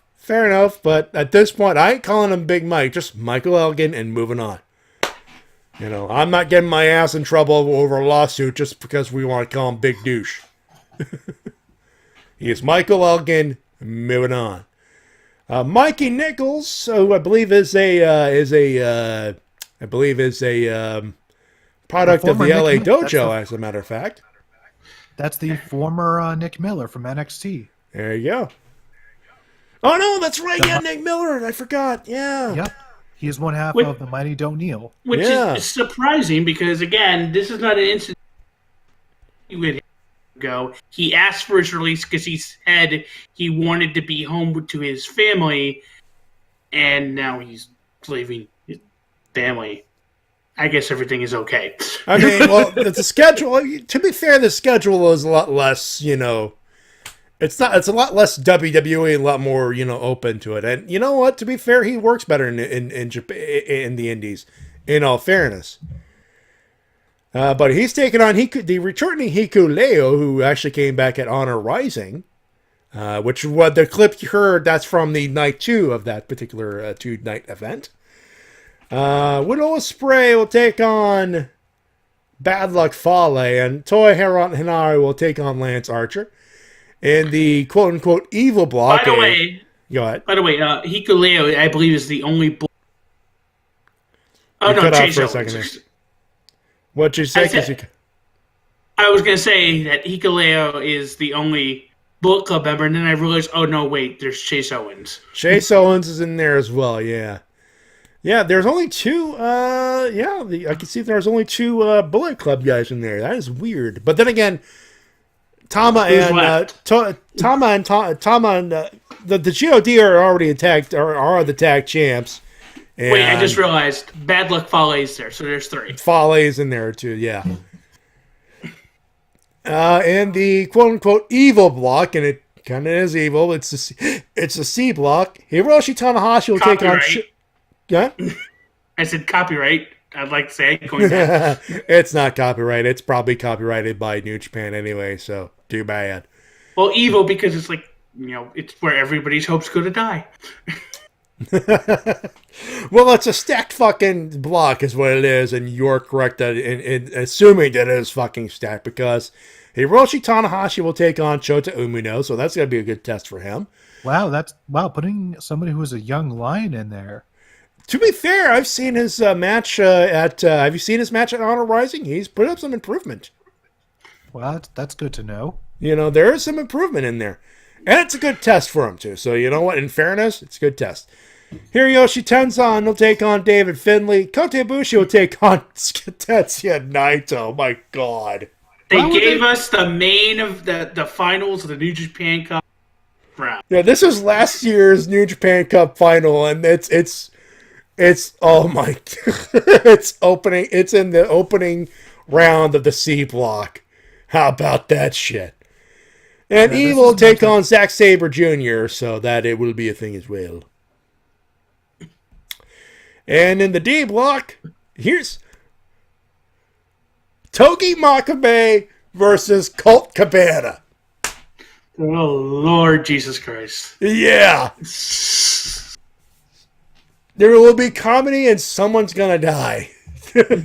I hope it's neither one because Toriano will take on Davey Boy Smith Jr. Satoshi Kojima will take on Minoru Suzuki. That's gonna be a good one to watch. And Hiroki Goto will take on Sonata. Whoa. Jesus Christ, I feel bad for Goto because because the way I see it, I could totally see Sonata go all the way. Well, let's just get a couple of things out of the way. Let's get the easiest block out of the way. A block, it's going to be Ishii. Ishii's going to be the one. Ishii represents A block. I can see that. That's either it. Ishii or Tai Chi. I could see Tai Chi make it to the semis. I think it's either Yoshihashi or Ishii. It's going to be Ishii. And B block, it's either going to be Will Ospreay or Okada. I could see Ospreay and Okada in the final, actually. But they're in the same. Of that, I could see them. No, I mean in the final of that block. I mean. Yeah, they're going to be in the final of that block, and whoever wins that's going to be who's representing. Yeah. And then in D block, I think it's going to be Sonata. It's obvious. It's Sonata, and I could. No, to mean that. No, Sonata. It can't be them in the final. In that final, because I could see. I see Suzuki over Kojima and Sonata, so that's going to be a next rounder. So they can't make it to the final of the D block. Yeah, Sonata. Though if it's Minoru Suzuki, oh, Jesus, that's going to be a stretch match. I think it's going to be a hard-hitting match, but yeah, I think it's going to be Sonata who's going to get out of the D block. So that leaves us to talk about the evil block. Yeah, because you got Tanahashi, you got Ibushi and Naito, and Zack Sabre Jr. and Evil are like another couple of wild cards in there.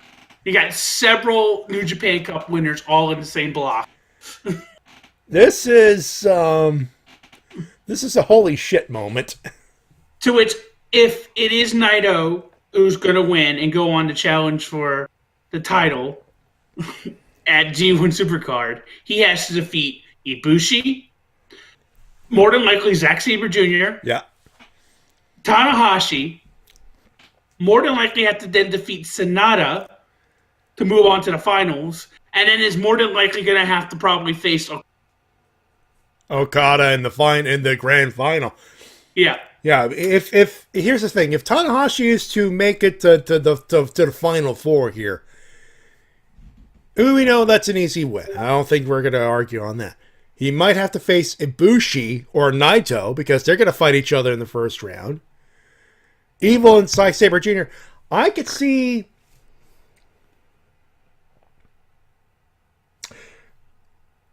either Tanahashi or Naito. I could see Tanahashi in the final, in the C block final, and like the quarterfinal, the round of 8, and his opponent either Naito or Junior, or Naito or Ibushi. I think the winner of Naito Ibushi is going all the way to the round of 8.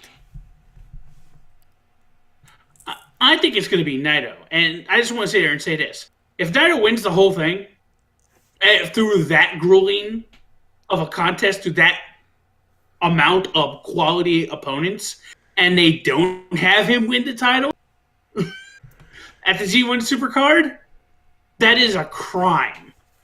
Here's my thing against that, though. I don't see Jay White dropping the title on his first defense. And it is in his first defense. I mean, they pulled that with Tanahashi. I considering the level of importance they still put on the title, hot dogging that championship is the wrongest thing to do. And that's why I could kind of see Kota Ibushi going all the way, because Ibushi versus Jay White, fuck yeah, yes. That's the argument for Ibushi being the one to win. Yeah.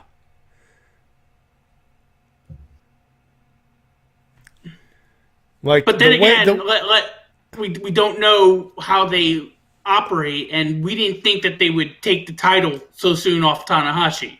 Yeah, this was one. That is why I'm saying like they shouldn't take the title off of Jay White so soon, because they just did a no defense run with Tanahashi. So why do it again with Jay White? That doesn't make sense. Who's never been champion. I could kind of see Jay White make it to Dominion and dropping it there, at least after 1 or 2 defenses there. I don't see him dropping. If he does keep it till to April 6th, he is not dropping it there. Though he will be the biggest heel in New York that weekend, easily. Because he knows how to work heel. I don't think there's anyone here in this call that will argue that fact. I will be bringing bubble wrap for JR. Oh, God. Who's on the call? I think it's Kevin Kelly, and since it is a Ring of Honor show, I can kind of see Ian Riccaboni, Kevin Kelly, and Colt Cabana doing the call. In other words, I'll be bringing bubble wrap for Kevin Kelly. Yeah. Kevin's a quick guy. He knows how to get out of the way fast. Actually, no. I could see the call, the people, the guys making the call for the All In, like the General 3, minus Excalibur, of course, but Ian Riccaboni, Don Callis, and Kevin Kelly. Don will be in town. I think pretty much everyone's going to be in town that weekend. Yeah, everyone's going to be in town that weekend. Yeah, so you could easily do Riccaboni, Kevin Kelly, and Don Callis. I think at the end of the day, no matter who wins, this should be one hell of a tournament. And wow, it's going to take it. You can see why it's going to take an entire month for this thing to go. This is probably the reason why I'm probably going to reactivate my New Japan subscription for March. This will get me to do it because there's some matches I want to watch. Like, honestly, I could see that. Anyway, so this is where the part where I tell Matis he can order his food, because for the amount of time we're going to take, it's time for winners and losers. Matis said he's going to wait till the end of the show. I said, by the time we're done, your food will be here and you'll be happy in your head place. That being said, I got to do losers first. We got to do losers first. Oh, it's hard because I pretty much liked everything. I do have a loser, Dave Meltzer, and everybody knocked Roman Reigns' return for whichever stupid reason they were knocking it. Take your pick. And that's really my only loser. D-Dub. Ronda Rousey for having the worst Twitter game I've ever seen. Wow. I see you. Let's see you later. Now, if you're going to do it, let's do it right. This was the worst Twitter game I've ever seen. I see you. I see you. Thank you. Thank you. But for me, I'm not going to include Dave Meltzer because Dave Meltzer is a skeptic. I'm going to go after the one specific audience who needs to go to hell. Those who are exclaiming that cancer was a work. He's been healthy the entire time. For those people doubting the cancer, fuck you. Just fuck you. Meltzer is a skeptic, maybe this and that. Let him. His job is, for all we know, is probably clickbaiting. The fans are claiming cancer is a work, and they're probably going to be booing Roman out of the building at Mania. Fuck you. Just straight up. Fuck you. Let's do some winners, boys. Where to start? I know, right? Well, Roman Reigns, first off. I think that's obvious. It's obvious, but it needs to be said. Again and again and again. Yes. Becky Lynch for her Twitter game. Drax the magnificent for all 3 hours of for nobody to see him sneak up on Ric Flair. I gotta give it up to Kevin Owens for just coming out.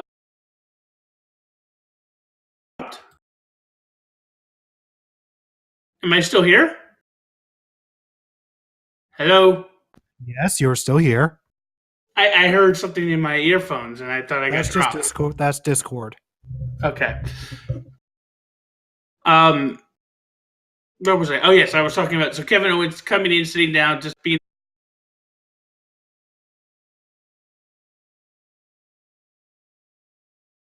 Look on his face like I knew it was coming. And I'll leave it at that. Let you guys have some.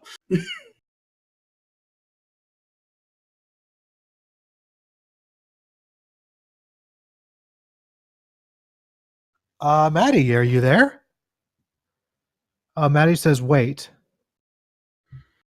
Oh, see, I knew something happened. I guess Matty's having some technical difficulties.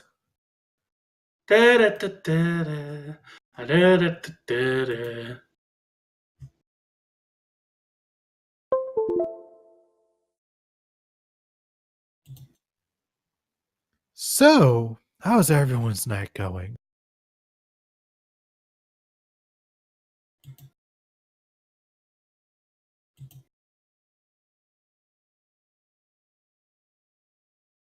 Oh, there he is.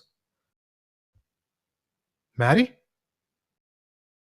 Guess he's still having some difficulties.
Oh, I guess I have a feeling that Matty is angry. Check, He 1, jinxed 2. it by 1, saying I 2, can check. go 1, order. 2, 3. Do you hear me? Check. Check, 1, 2. There you go. Hey, you're back. I don't know what the fuck happened. I'm about to write something down, and freaking either Discord or Voice Meter decide to crap out. Twice. Damn. I could not. Here's the thing. I could not hear you. Like, Matis, you were reading your email for a second. You're saying something, and I lose you. I don't hear you. I close out Voice Meter. You keep talking. I'm telling you to shut the fuck up, and you're still down. Well, to be fair, I heard something on like third, and I'm like, "Oh, did something happen? Did we get disconnected?" I'm like, "Hello, hello," and Tito's like, "Oh, we're still on," and I'm like, "Okay." I don't know what the fuck happened there, but you're gonna have to repeat your winners.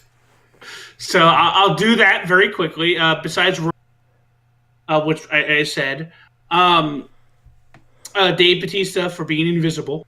Yeah. Kevin Owens for returning and putting some stank on it, and Kofi Kingston for saying, "I knew it was coming," and that look. And I'll leave you guys some. Wait, what look?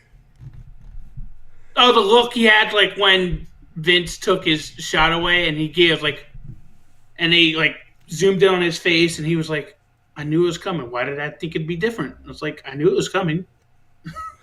This is why I can't have nice things. Tita, before shit happens again. I'll just give my winner on over to Roman Reigns. Makes sense. And 3 winners. The man Becky Lynch. New Japan Pro Wrestling for New Japan Cup. And the tag team match brawl that's going to kill everybody except the ref. And Roman Reigns and an extra loser. My computer for fucking up the one time. We're almost done. Like, I don't want to do any fucking editing, man. Almost there. No, asshole. Matty, you have to do some editing or you're fired. Fuck you. You've had this shit happen before, and it's a pain in the ass. Though, thankfully, I did not have to disconnect or stop the recording this time around when we were disconnected. We were still alive, so I'm going to have to put something in the audio department.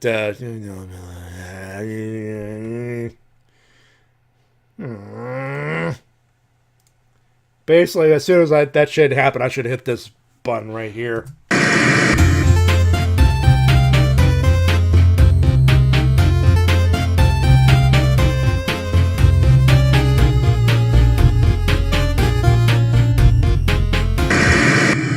By the way, for those listening to the audio version, enjoy me freaking the fuck out.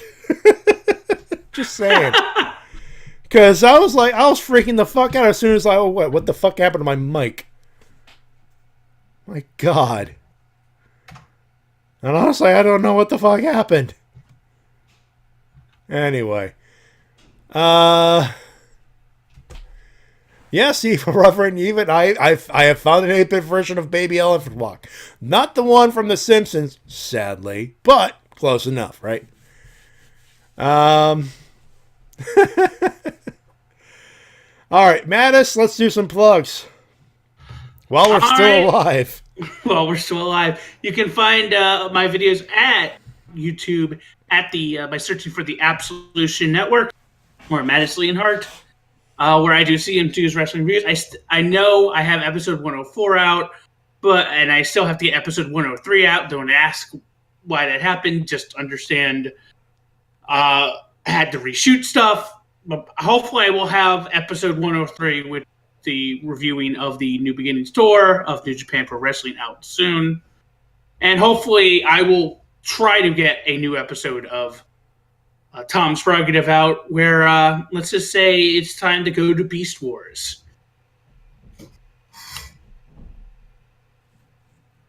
And, of course, the website at www.an.132productions.com. Cool. I'm just looking forward to Beast Morphers tomorrow, honestly. But that's just me.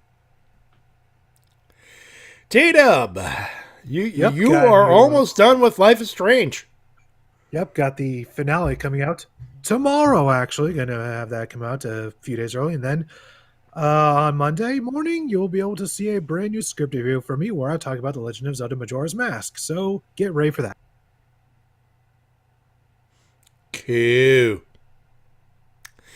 And of course, on our end, despite the fact that I have some bit of unprofessional bullshit happening on the computer again, you can follow us on the Twitter at Matty Jay 316, at TWK Official, and at Matis Leonhart. And next time you hear me, we'll be on Toku Riffs Live on a Sunday, 7 p.m. Eastern Standard Time, for that awesome goodness. Until then, of course, you can support us, T-Dub's Patreon, patreon.com/TWK Reviews. Of course, my tip jar, paypal.me/MattyJ316. A big thank you to Hairball, by the way, who sent in $45 Canadian. He originally wanted me to get Jackbox Party Pack, but I was like, I'm not going to play that as much. But I did get Undertale for the Switch. So that was done. Hairball, thank you. And obviously my subscription to New Japan World will be provided by you as well. So another big thank you. But until then, that is going to do our show. We thank you. Matis, thank you very much once again. You're welcome. Just remember, I am the most glorious Jew that ever lived. Your wrestling rabbi and undisputed Jewish champion. So just sit back and bask in my glory, bro. Hold on, I just want to make sure that...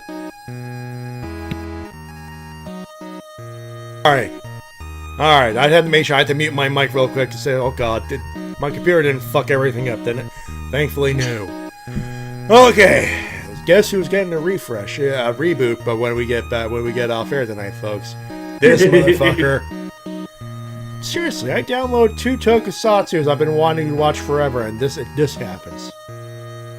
Karma. On behalf of TWK. Until next time, this TWK Reviews. Telling you to work your game. My name is Matty Jay, reminding you of professional wrestling, sports, and independent promotion as soon as possible. Have a good one. Have a safe one. We'll talk to you next week. Bye, everybody. Bye-bye.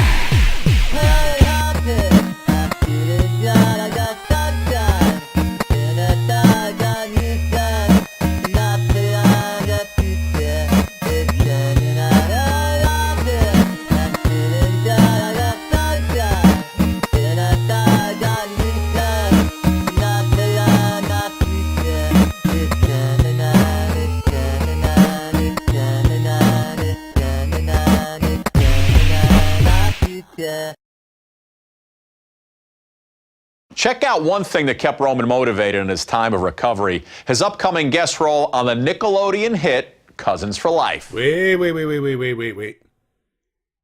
Nickelodeon hit? Hit the button. Now comes the part where we throw our heads back and laugh. Ready? Ready!